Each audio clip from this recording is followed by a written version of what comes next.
Hey, Michelle. Hello.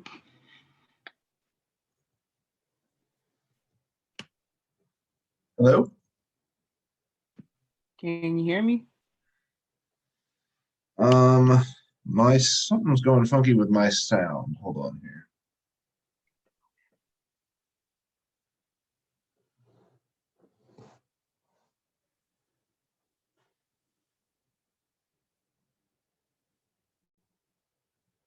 Can you say something again? Hello. There we go. And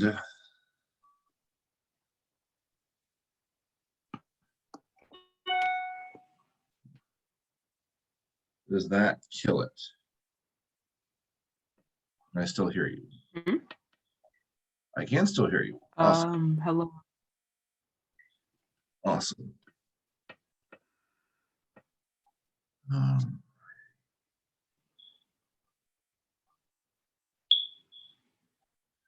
Give me 1 second. I want to go get my notes of what I'm actually going to talk to you all about.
All right.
Hello.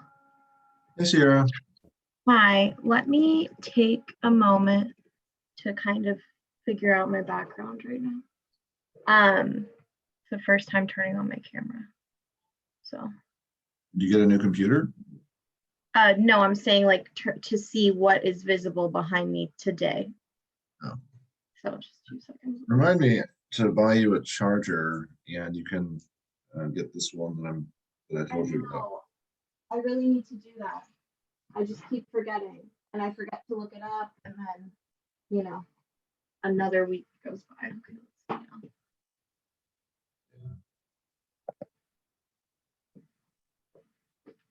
now. Michelle is here, and we can hear her.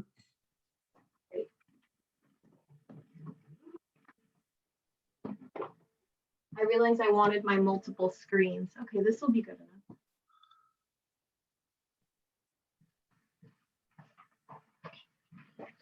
Cool.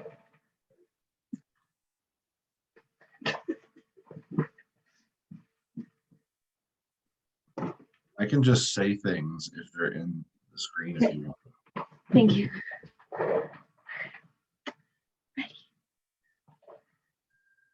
I'm having to use Kenzie's office because the light fixture is broken in mine. Oh. I was judging the final round of the tournament on Tuesday, actually. Uh-huh. And I looked like a vampire, like looming out of the darkness. Oh, really? Yeah, the light only works on one side of the room now. Oh, no. That's that. Here we go. So Michelle's all good to go. We're just waiting for the rest of our panelists. I told Colton 6:45, so. Yeah. I saw your message about Raj. Yeah. He was invited as a panelist, so there is a world in which, maybe he would join because of that, but I don't think that he would not tell us beforehand. I'm kind of confused because he said, yes, I would be interested and sent me his secretary. And then I called her and emailed her and got no response. Right. Hey, Colton. Hello, David. Hello, Sierra. How are y'all doing? Good. How are you? Pretty good. All things considered here in, in the South. Right. See, Yeah. I was just reading something actually somewhat pleasant about Arkansas earlier today. Oh, please do tell. You have a congressman named Westmoreland, who is now he's the first chairman of the Natural Resource Committee that has ever not been from a Western state. And he actually believes in climate change. Oh, I'm kind of shocked by that. Normally Arkansas has given you Tom Cotton, Right. not a good one. French Hill, not a good one. I know. I wanted Joyce Elliott to beat French Hill so bad. Hey, you want to hear something cool? I get my haircut at the same place Joyce Elliott does. So her barber is my barber's father. And she walked in as I was getting my haircut today. And I was like, oh, Senator Elliott, State Senator Elliott, it's good to see you. That's so cool. Yeah, she's awesome. She would have been a really good congresswoman. Mm-hmm. I read an article about this guy, and he basically said that conservatives need to come up with an environmental agenda. And it's not something that we would maybe recognize as one, but he's trying. Sure. I guess he gets a star for trying. Hello, Michelle.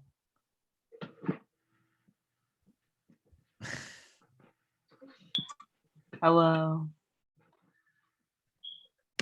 A friend of mine actually just moved to the middle of nowhere, Arkansas, and I have a feeling that you'll see his wife on a congressional ballot in the next 3 years or 3 cycles. Should I be worried or should we be excited? Or you can just let me make my own decision for myself? I think she's a Democrat. I think that she's gonna probably take a stab at be a moderate and try and win in rural Arkansas. Good luck with that. I'd like to know what part of the state they moved to. That's interesting now. Because it really depends if they're in like the northwest corner, maybe, that's very possible. Northeast is difficult. The southern part of the state's also probably in play. Central Arkansas, I think Joyce Elliott proves it's a little harder than we think it is. So we'll see. Yeah. Her husband works for the Council of Mayors, which is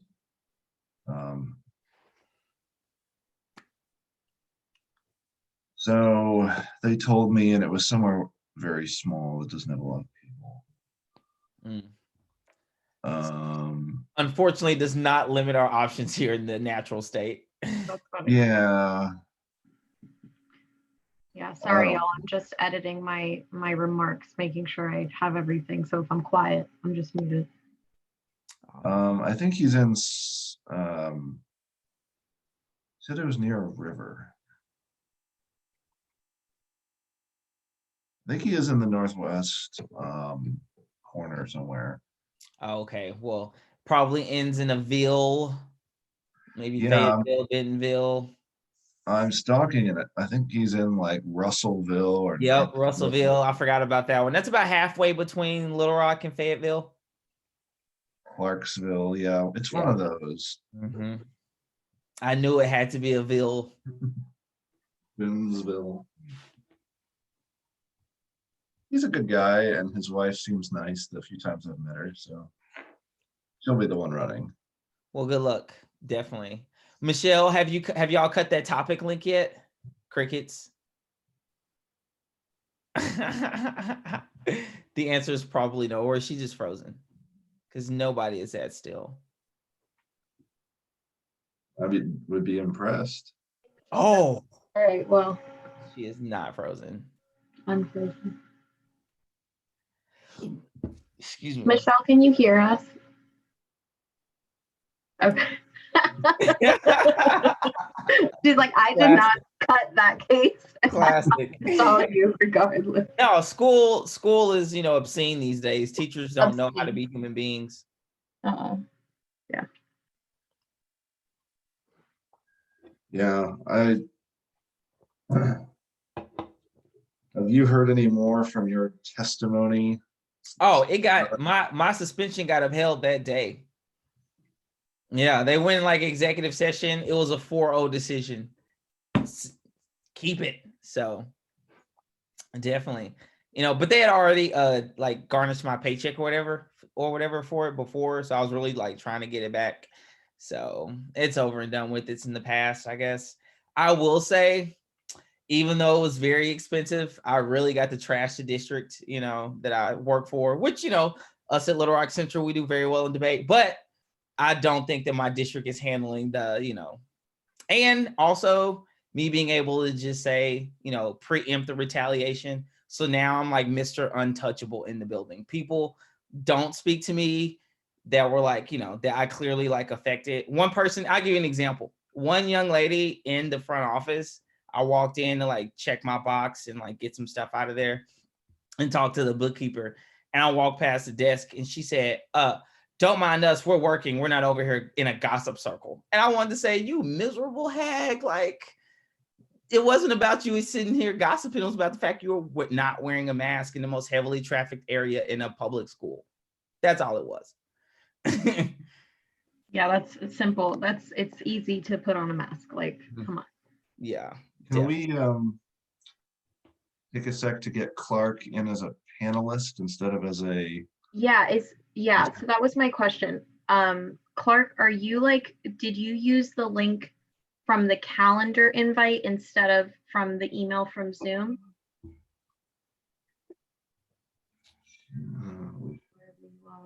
Yes. Okay, so in your email somewhere, there should be a Zoom link that's like specifically for the panelists. Colton, do you know what the subject line was that you received? Let me pull it back up. It says invitation Woodle fundraiser panel on criminal justice reform, and then the times were adjusted for my time zone. Okay, gotcha. So, yeah, Clark Clark, says if you she'll be just want to back. do that, I see the message now. Okay, so then the last person we have is Salah, who maybe, David, if you don't mind texting her. And it went to her Washington Latin email.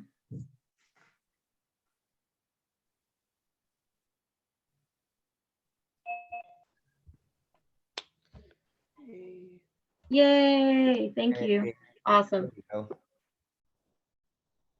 This is great. Hi, Clark. Shaping up. Hey, nice haircut. I did it myself. Are you proud? Looks good. Oh man. Oh, I got one a few years ago, which I'm sure you remember, that was like way too short. And yeah, just trying to not go too skinhead here. It was bad, man. I told him go like take a little off the top, not all of it. So, Yeah, that's not the look. yeah, Have you and Kenzie been doing the home haircuts? I'm using your scissors.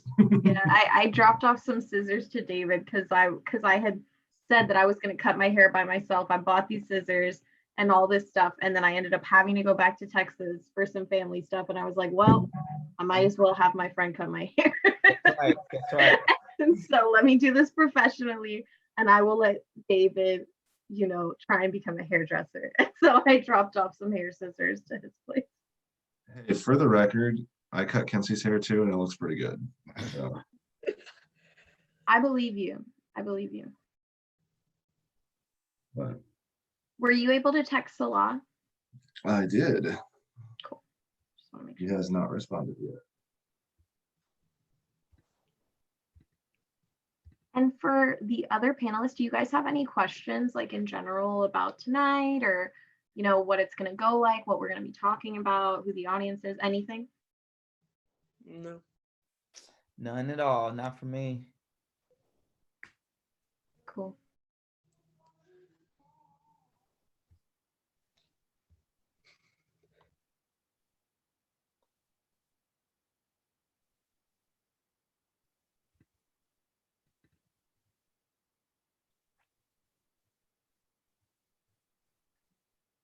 Hi, Salah. Hey, hi Salah.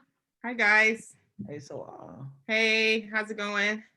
pretty Doing good. pretty well. We can hear and see you. Always good. First steps, I see. Yes, this is important. Do you have any questions before we get started, Salah? No, I'm gonna rename myself so I'm like everyone else because I was Miss Lee Bay just a second ago. So just there we go. I'll rename myself instead of just being the Washington Urban Debate League.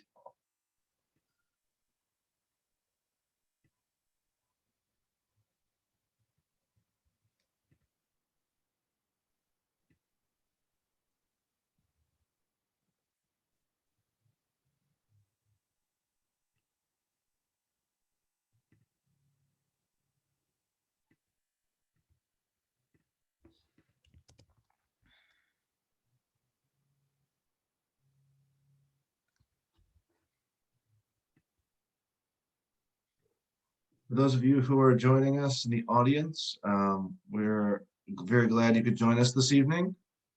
We are going to get started in a few short minutes as we lead up to 7 o'clock. So we appreciate you joining us.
Get my Marco Rubio moment out of the way here.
For those of you just joining us, I appreciate you taking some time out of your evening to join us for this event this evening. We're going to give everyone 2 or 3 more minutes to assemble and get started, at least by my clock, around 7:03.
Good evening, folks. My name is David Trudeau with the Washington Urban Debate League, and I will be your moderator this evening for tonight's event, Meeting the Moment, the Substance of Criminal Justice Reform.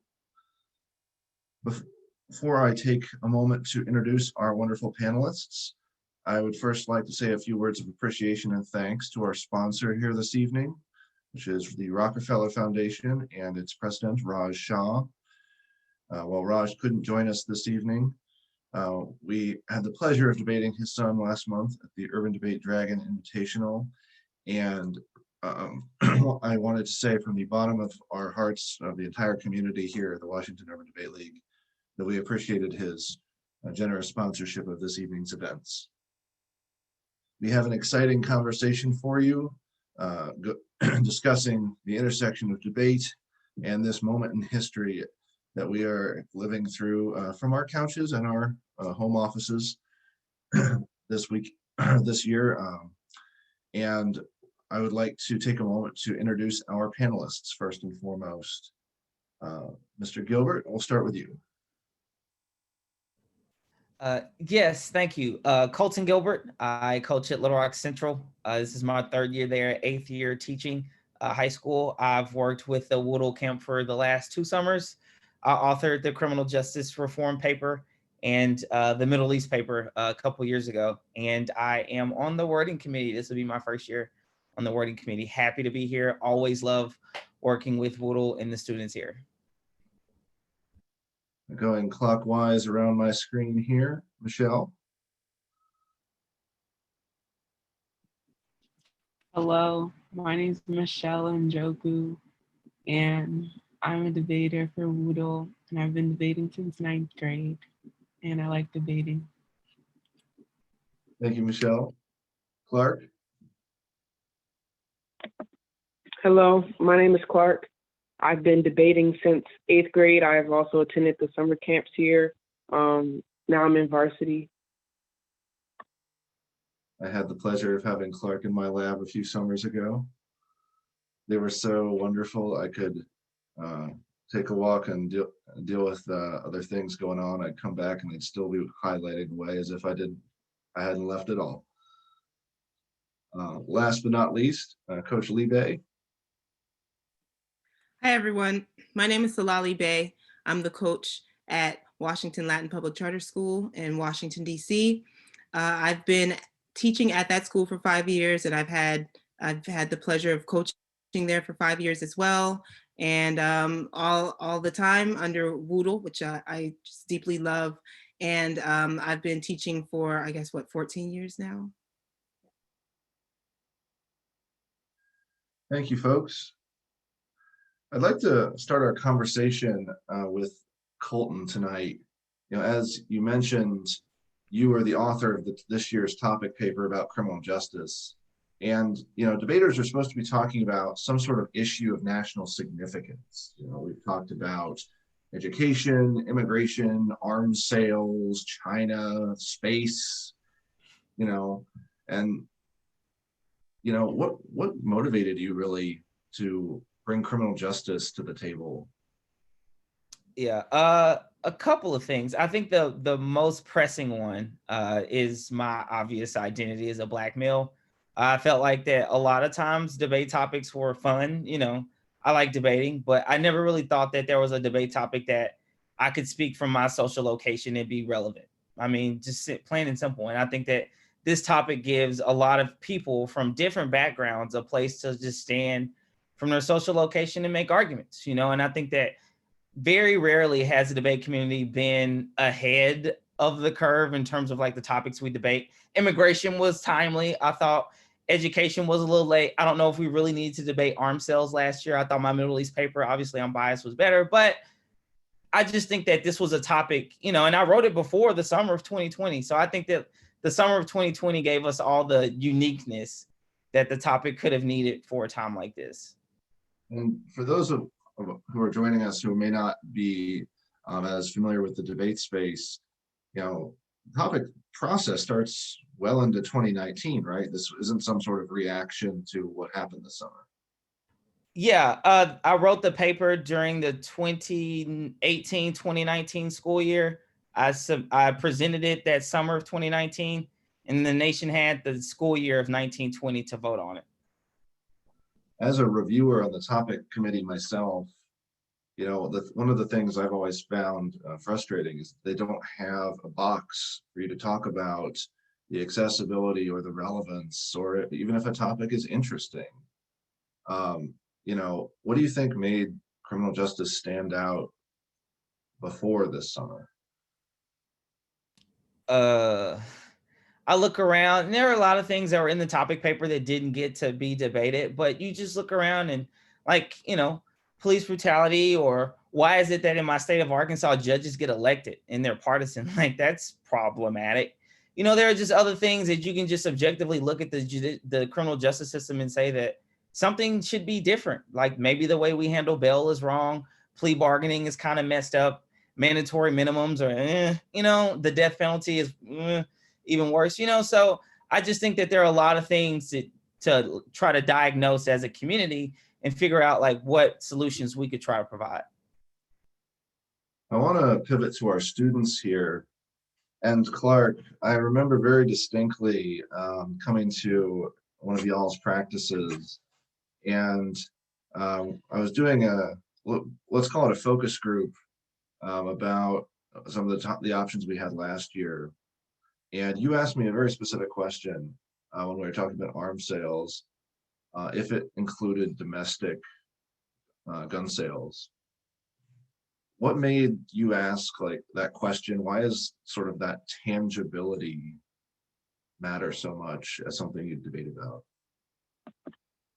Well, it's like amazing to debate about something, but when you're able to debate about something and bring your own experiences into it, then it makes it better. It accounts more because now you can really see how it can change your life, I guess, or see things differently.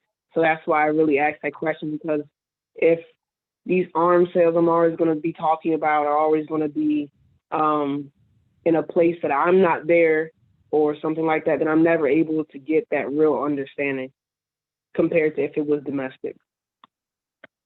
Is that something you found very powerful this year, Michelle? Yeah, I think it helps a lot with how much effort we put into debate, kind of this topic specifically, because of like what Colton said with our social location to the topic. We're more devoted to the topic because we better understand the topic, and it's more beneficial to us because of our social location. Now, as we mentioned, since this topic was announced in January, a lot has happened. You know, we had a summer of protest and activism, certainly larger than anything I've ever seen in my lifetime. A police officer killed George Floyd on camera.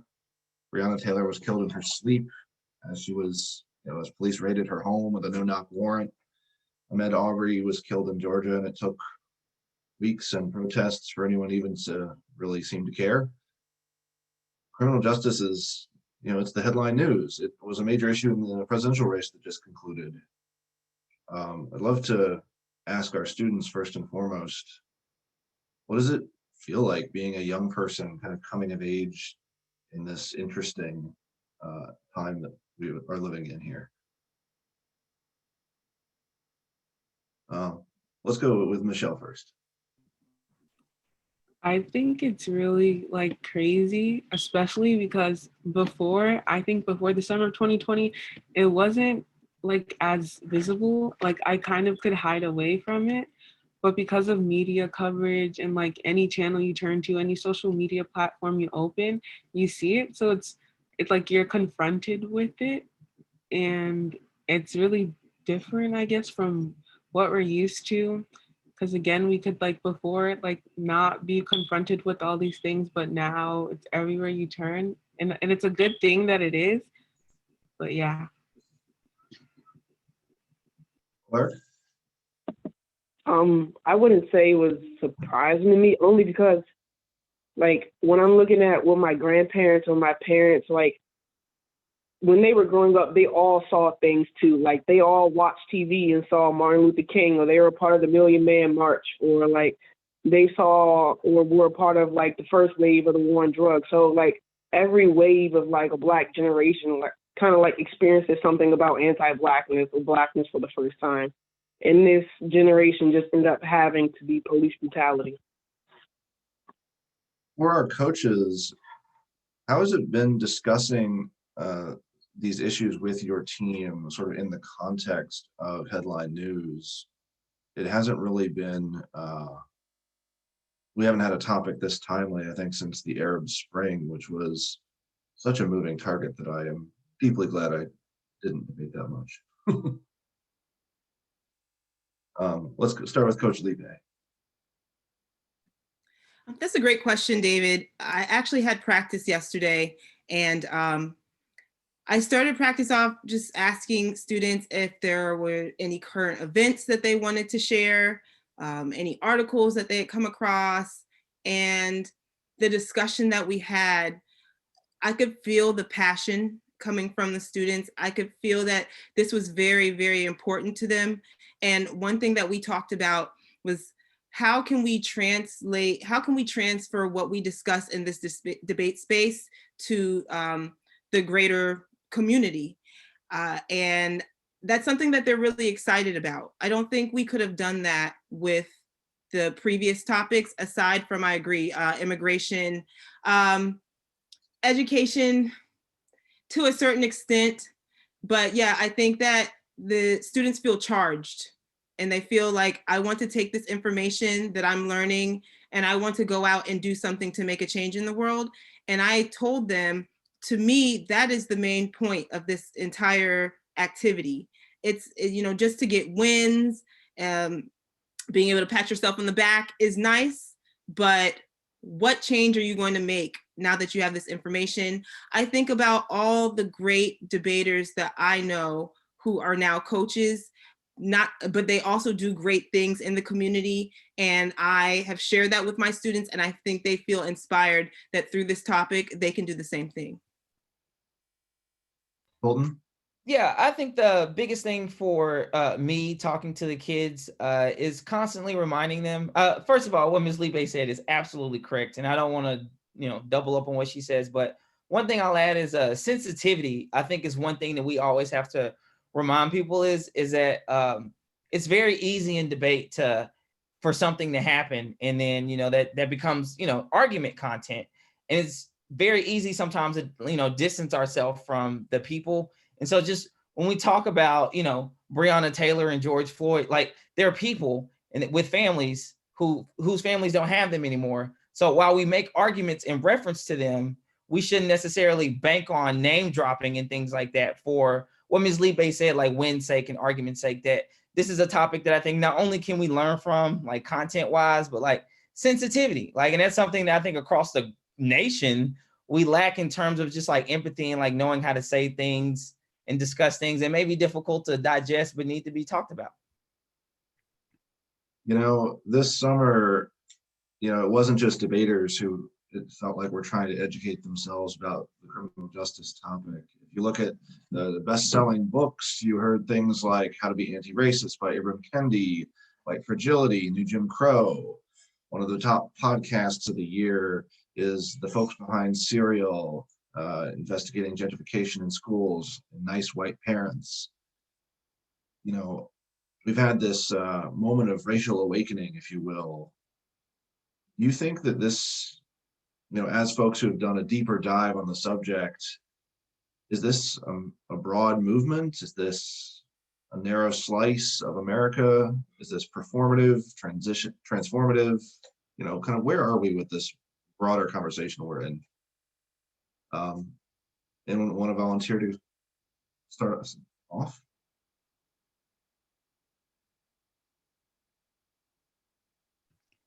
Sure, I'll take it first. I think that, and I really didn't want to go first because I'm probably more of like the pessimist view. I think that a lot of it might be performative. I think that the most recent election proves that, that people can read books and all that kind of stuff, but it's very difficult for people to have like an awakening, because part of that awakening forces people to confront their own white privilege and what that means in the context of the fact that every time I get pulled over, I'm nervous. I wear hoodies. I live in the South, like I get nervous when I get pulled over. I wear hoodies when I go shopping because it's cold outside, but I'm also probably marked inherently as a criminal, right? So I think that even though there have been a lot of books read and things like that, I think that a lot of it might be performative. I hope that it's not. And I think that people just need to look in the mirror and just ask themselves, what is my contribution to like the racism and the anti-blackness and the Islamophobia and the homophobia and the transphobia that exists in this country? Because all of us at some point in time have added to that pot in some way, shape, or form, and we need to own that. Michelle Clark, do you think that your peers are just playing woke or actually getting there? I think You can go, at least Michelle.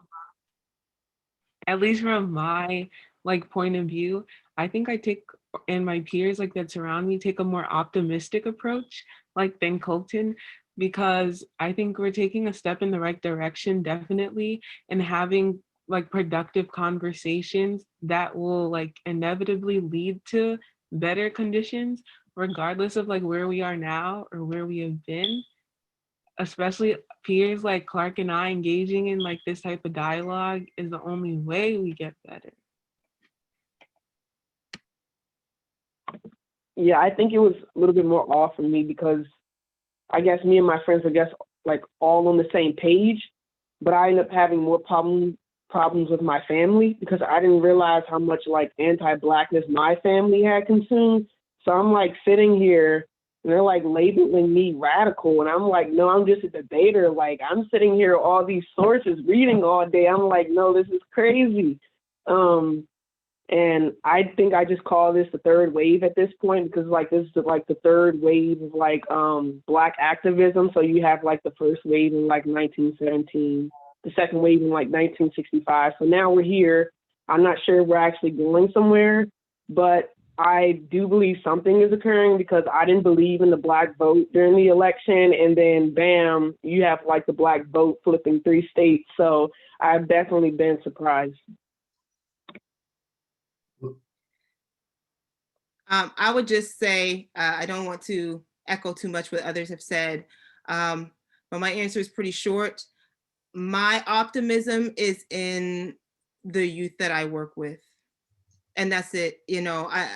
Probably a good number of adults are, for lack of a better term, fake woke, but the young people, I just feel it. And it's not just in the debate space. I am having these conversations with students in my homeroom, with students in my classes.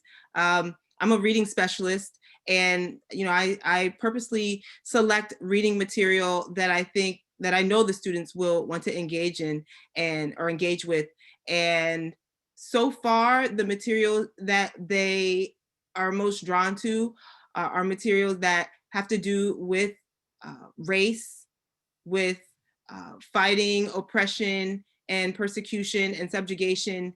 And, when I was growing up, I can't say that the majority of my peers felt that the way that the students I work with feel. And this ranges across all races and all genders and socioeconomic. I mean, it just, and maybe it's because I'm in DC as well. I have to think about that often because this is a rather progressive, liberal city compared to a lot of other places in America.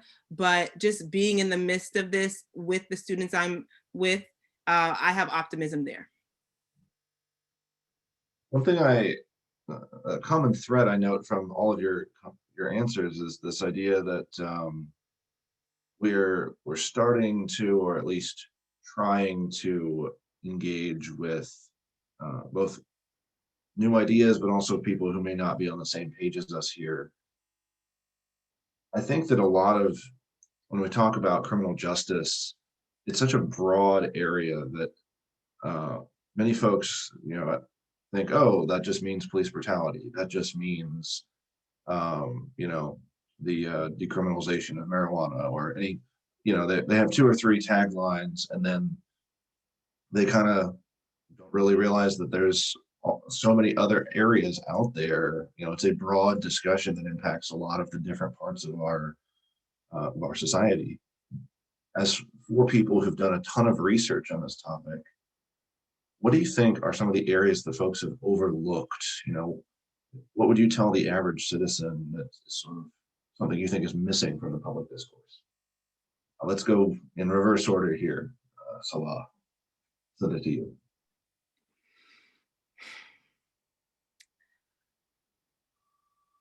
Can I pick two?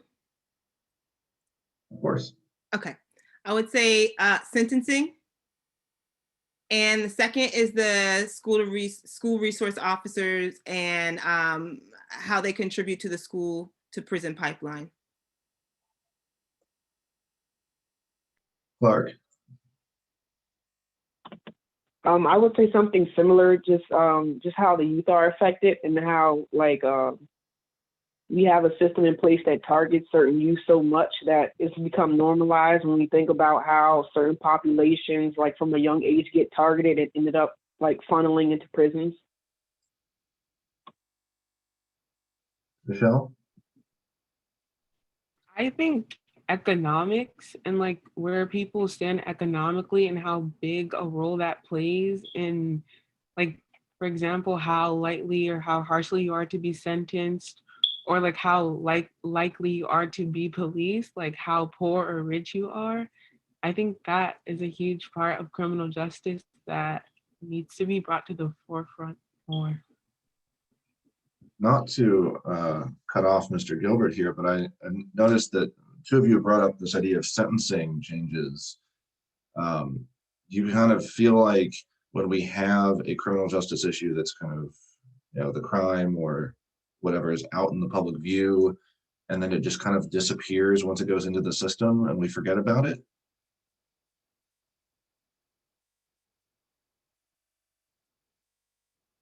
Michelle? I think like when it goes into the public view and then afterwards, people, that's like where I think the fake woke comes up. Like people will posts on Instagram, but in reality, like they don't care enough to, you know, protest or, you know, talk to, like, educate people on subjects like that. So I think that's where the fake woke comes in. Like after it gets its 5 minutes of fame, they don't care anymore and they've moved on to the next like hot topic.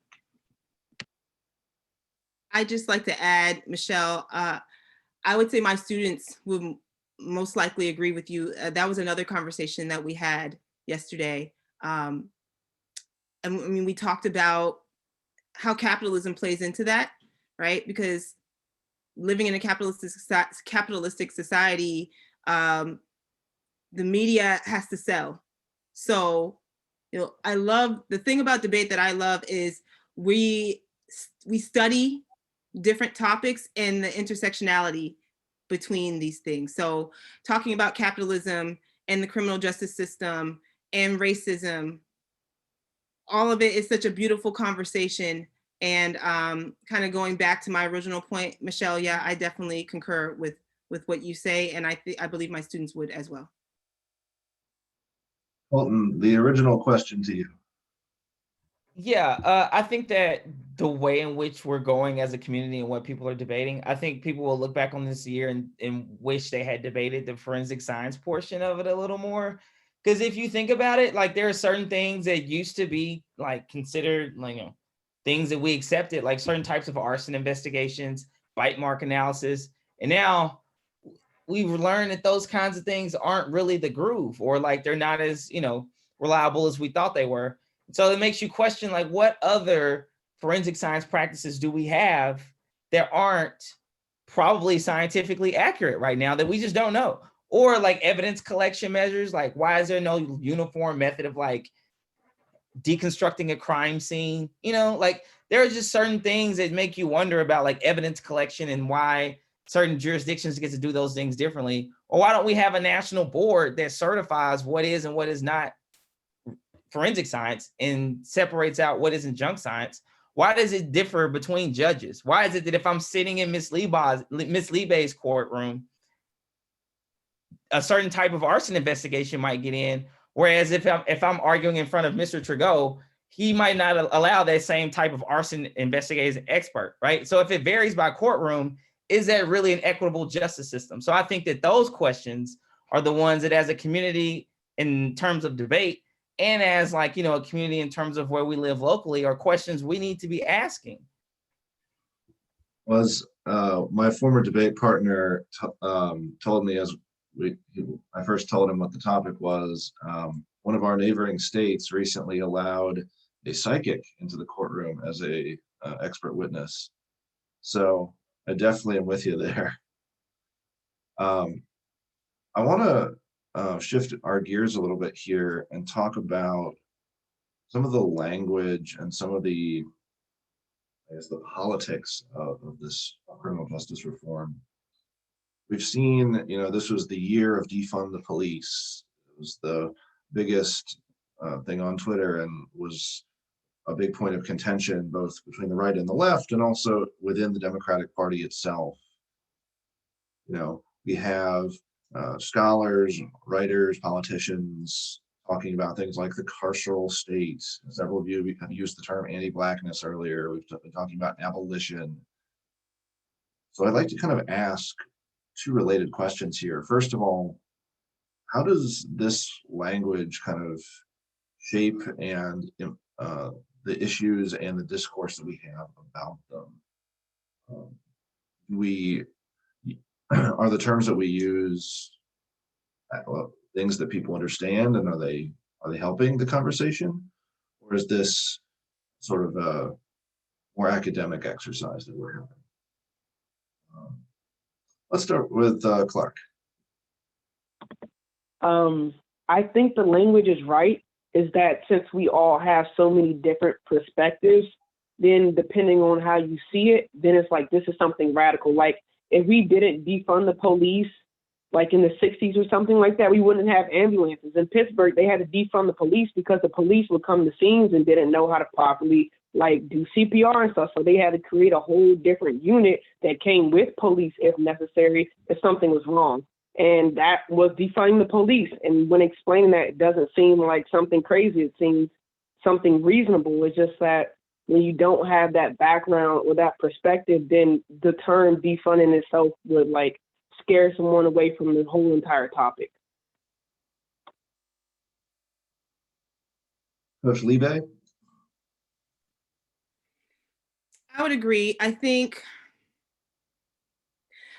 that there's such a range of places you can go with this idea of, everything from defunding the police to, on the more radical end, the abolishment of police as we understand it.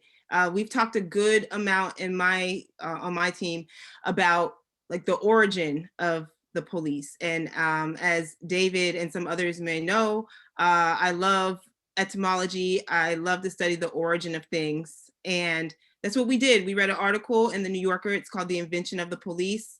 And I think reading that and having the discussion made the idea of coming up with a completely different system of how we address crime in our society. It made it a lot more tangible.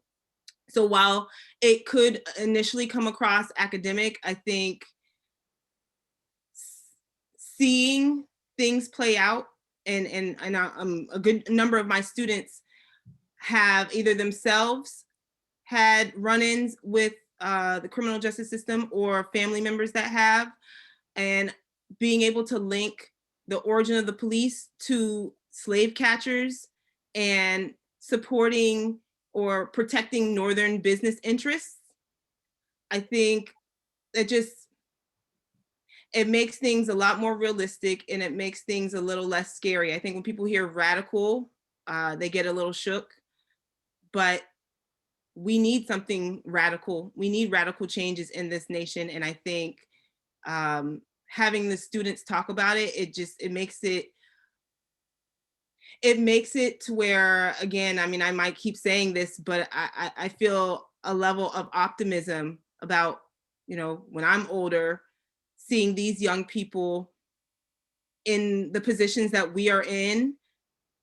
I'm optimistic that change can come. So I think even though it may initially come off rather academic, it's the discussions that we have make it tangible. And then in the long run, I'm optimistic that we'll see change. I'm an Afrofuturist, so I like to re-envision the future, and this topic allows us to do that. I do want to push back on you a little bit there, Coach Liebe. You know, you mentioned reading an article from the New Yorker as a sort of a way to kind of explain some of this language. The New Yorker has a circulation of less than 1% of the United States, and its name kind of gives away where a lot of those folks live. You know, how is this language like more broadly accessible to some folks in a way that is actually talking about substance instead of just a catchphrase? Again, I think it comes in the discussion, and I think it comes from trying to, or definitely taking the terms and then understanding how they play out in the day-to-day for people's everyday lives. I know we're talking about defund the police, but I'm gonna pivot just slightly to SROs. And this is just an example of how I think discussions about things that we talk about in debate that could come across academic can really be tangible for students. So I used to teach at a detention center, and my experience in that detention center definitely mirrors the things that I'm reading in the SRO file, in the sense that most of the students there in the detention, actually, I don't think I saw one single non-Black or brown student in the detention center in DC. And I think 90% of the students had IEPs. So in the text that we're reading about how having SROs in schools, it contributes to the school to prison pipeline, particularly for Black and brown students, particularly for students with disabilities. And so that connection, that tangibility, I think it allows students to feel that that this is real, and it's not just like we talked about before, the arms sales, like that was so distant from them. So while while it was good for them to learn about, I just felt like they didn't feel like they could do anything outside of just talking about it in that debate space. So kind of pivoting back to defund the police, and you're asking about the New Yorker, which doesn't have the biggest circulation, but me exposing it to the students, that's what's most important. So in the long run, yeah, the academic language only is tangible if we as coaches make it so. Coach Gilbert, what do you think? Yeah, I think that, sure, I think as debaters, we get hung up on taglines and just run with those arguments as it is. And I think that society writ large does the same thing. They hear defund the police and they're like, oh my gosh, like that is scary, their business. But in reality, like that begs the question, who defines what is a criminal and what isn't? Why are certain things criminalized, right? Like, why is it that instead of us trying to figure out why people are strung out on heroin and opioids and crack and cocaine, instead of us criminalizing them and locking them up, why don't we have social programs to help them diagnose what mental or social issues that they have that force them to run to that? But instead we criminalize them and then send them to, put them in essentially boxes housing people and think that that's, a justice system, right? So I think that defunding the police, while it may come off as academic, I think that the way in which our society has been structured the last few years in education, people have said, well, I don't need science class. Climate change probably proves we probably should have paid more attention in, science.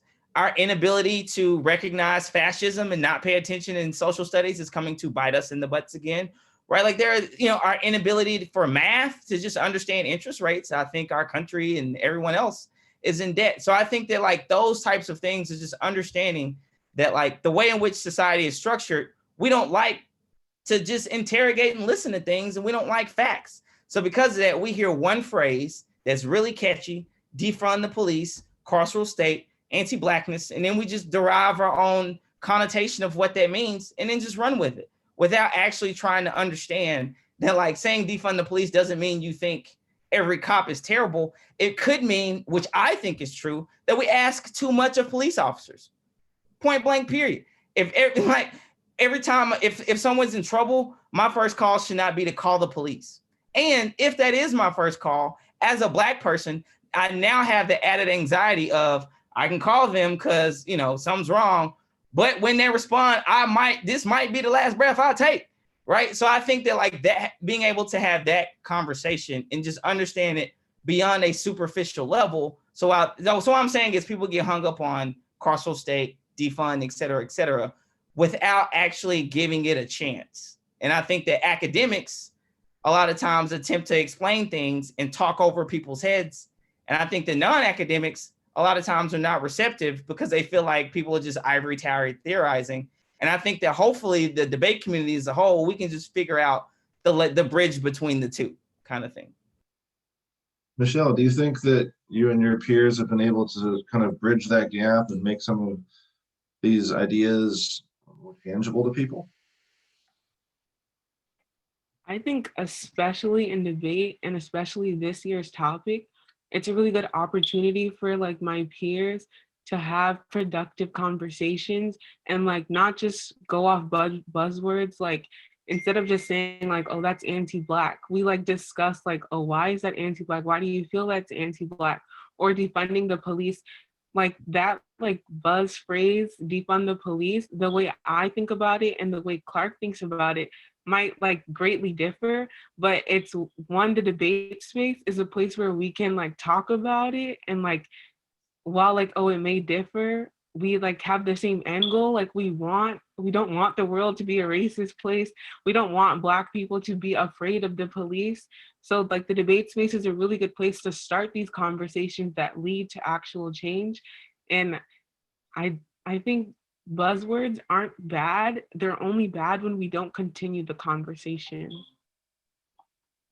So I'm going to put you on the spot here, Michelle. You just said that you and Clark might differ on what defunding the police means to you. I want to do a lightning round.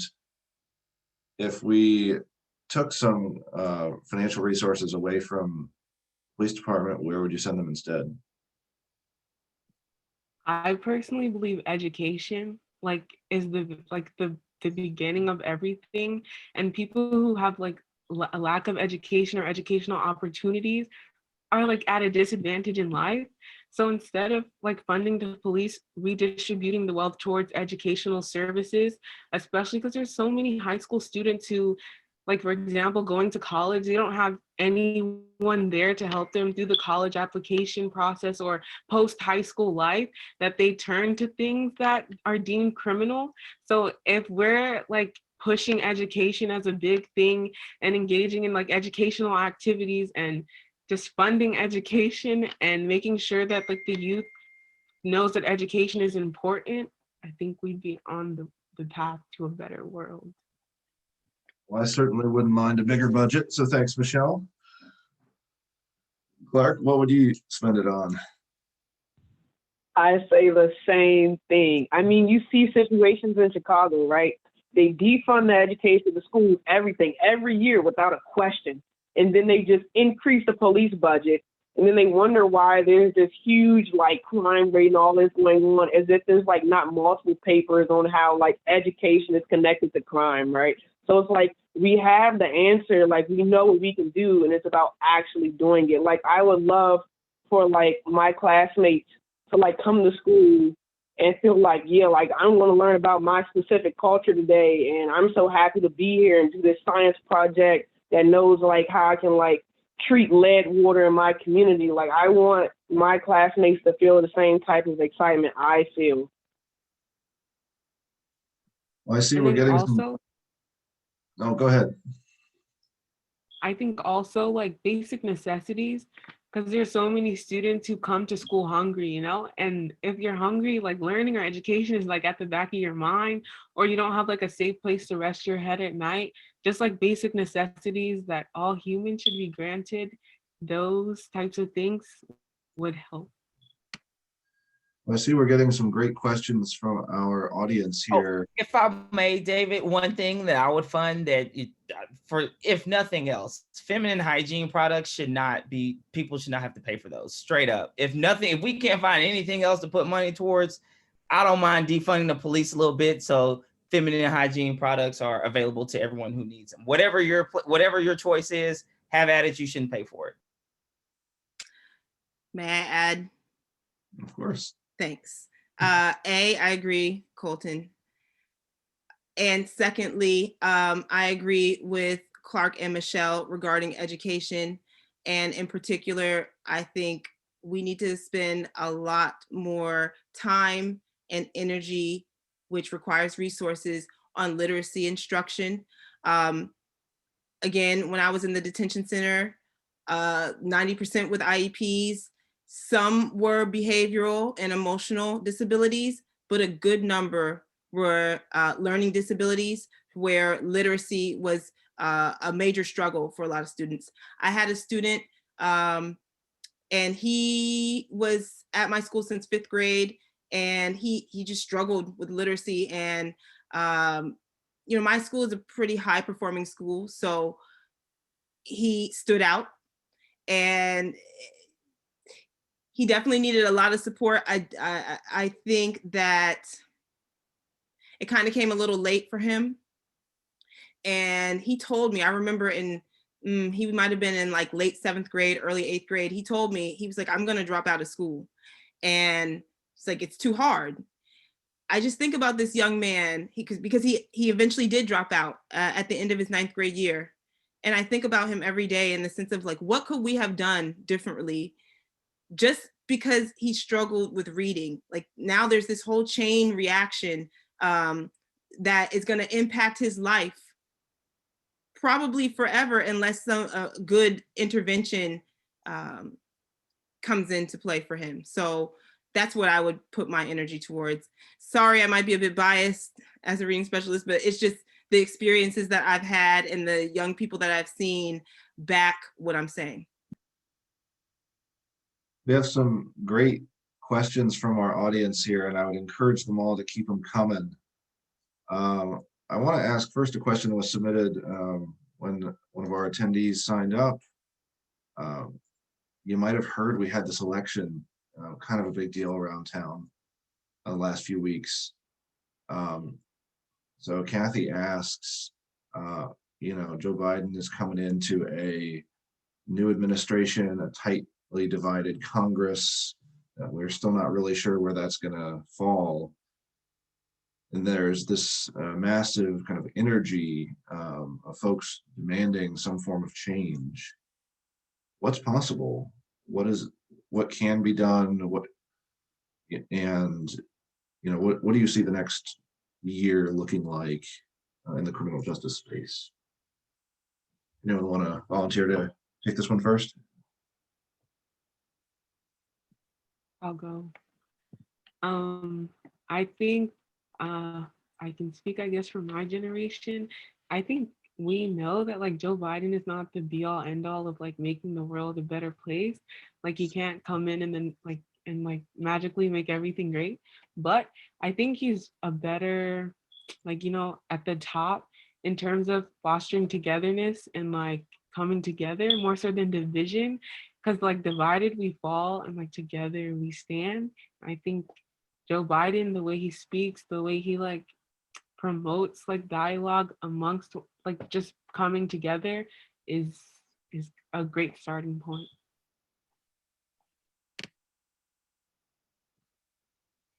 What do you think, Colton? Yeah, I think that I don't want to make any claimers, but what I will say is I think that Joe Biden and both Kamala Harris, I think, are motivated by their past criminal justice records. Each of them, her as, you know, a prosecutor in California, him as the author of the '94 crime bill, which was in large part of the reason why I wrote the topic paper. So if nothing else, I think that they are both motivated, almost haunted by the ghosts of their past, to know that they in some way, shape, or form need to rectify something that is wrong in the system. And for that, I will hold out hope, because I think that But I also think that like we should also temper our expectations, because we've all seen like how hyper-partisan America is in 2020 versus how it was in 2000 when I was in high school, you know? So I think that while I do wish the best for him, and we deserve the best, I do hope that there's not friction in Congress that prevents it from happening. We just had a First Step Act passed by Republican sponsors during a Trump presidency. Is criminal justice an area where we might be able to get around some of that partisanship? I mean, it depends. It depends on what you mean by that, though, right? Because some would argue that the reason the First Step Act got passed is because it was ghostwritten by the Obama administration. Additionally, the way in which Democrats and Republicans approach criminal justice reform is different. On certain issues, some think that we should over-incarcerate and under-incarcerate the exact same issue, or like how we should approach the system as a whole in terms of like judgeships and things like that. So I think that overall, everyone knows there should be a change. But then again, there are these partisan things that will be nitpicky that I think will inevitably possibly give us hiccups. What do you think, Clark? Is there hope in the next year for something to change? I wouldn't say hope, but I think it's again a starting point, because at first, like when talking about police and stuff like that, like we have to also realize we live in a police state. We have to learn what that means. We have to learn how that impacts us on a daily basis. And then from there, we have to figure out how to move from being in a police state to actually make the change we want to see. Coach Libe?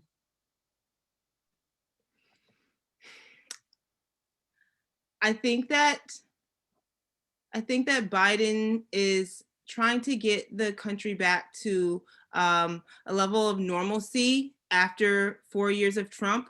But what was normal prior to Trump is not enough for me.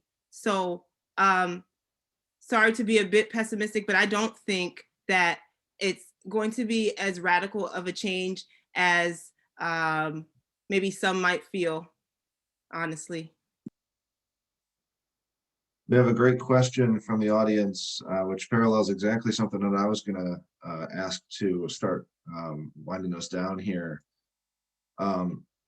You know, here in Washington, when you debate, the average judge works at a government agency, work on the Hill, they're a lobbyist, they're an attorney, they're a policymaker.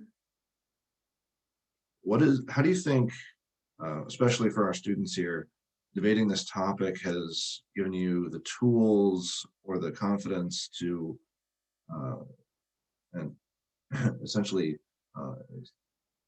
become advocates and, you know, kind of start pushing what you believe in further, especially in each and every round, given the folks that are wonderful volunteers at this league?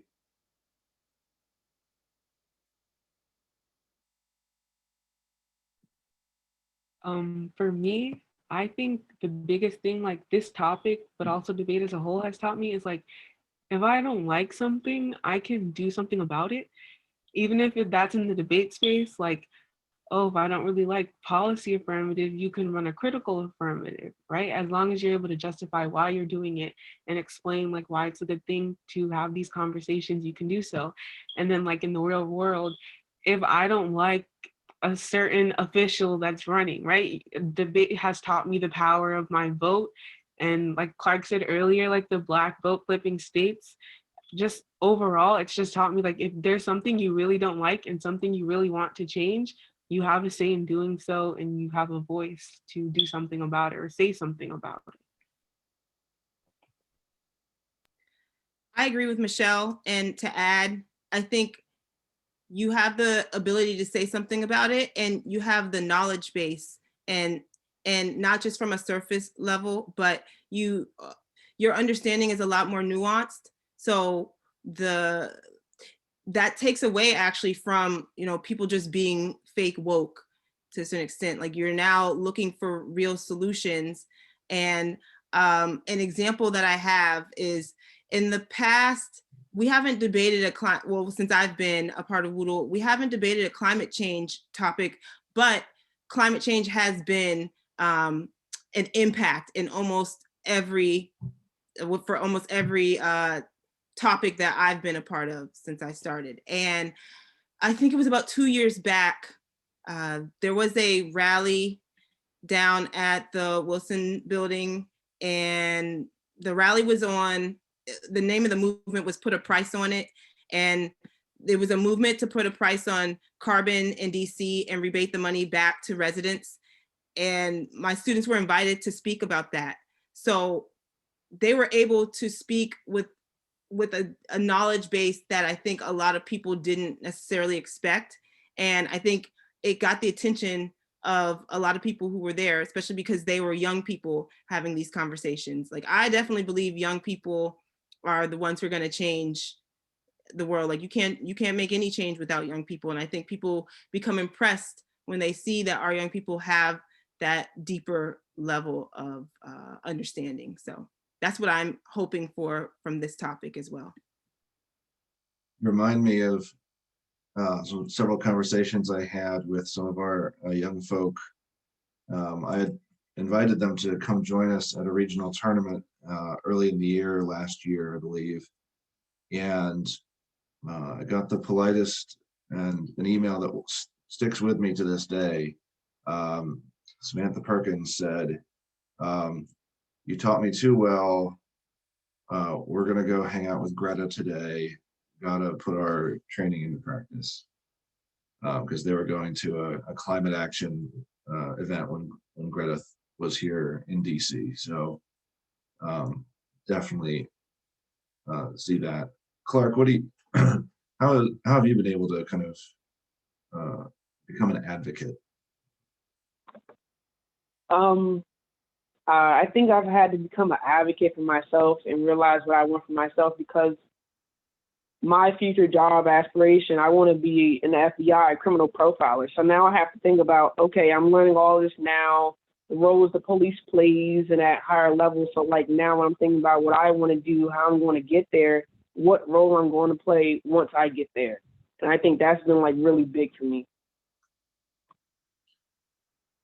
I think we have time for one or two last questions here so far. Panel could be pithy on these. From Carrie here asks, how can we translate woke to our non-Black and brown friends? What are some things that folks can do to learn besides just reading a book? Sure. I think that the first thing is, don't pat yourself on the back for the bare minimum. I think that for a lot of people, they think that just saying that like, oh, this person's a racist, or they shouldn't do that, or that shouldn't have happened to you, that's not enough. I think that the only way that wokeness happens is when you understand and become uncomfortable as a non-Black person or as a white person, that like your existence, part of your existence in this world is at minority people's expense. And until people are willing to accept that, then whatever wokeness you think you have does not matter to me. My answer is pretty short. It's to check your implicit bias and recognize that, see, when you hear implicit bias or microaggressions, it comes across as it's something small, it's something slight. But what I learned from reading How to Be an Anti-Racist is that microaggressions and implicit bias equals racism. And people don't want to be called a racist, right? So that's part of it. If you don't want to be racist, you have to look deep within and recognize where you may have stereotypical views of people and how those play out in your interactions. Like being told you're an articulate Black person, that kind of microaggression. Yeah, definitely. I'd say that a great concrete thing you could do is come out and listen to some of these young folks, because they are speaking the truth here. Our last question here before I turn it over to my colleague, Sierra. Jennifer asks, what do young people need from the adults and educators in their lives to take the next step? What can adults do better?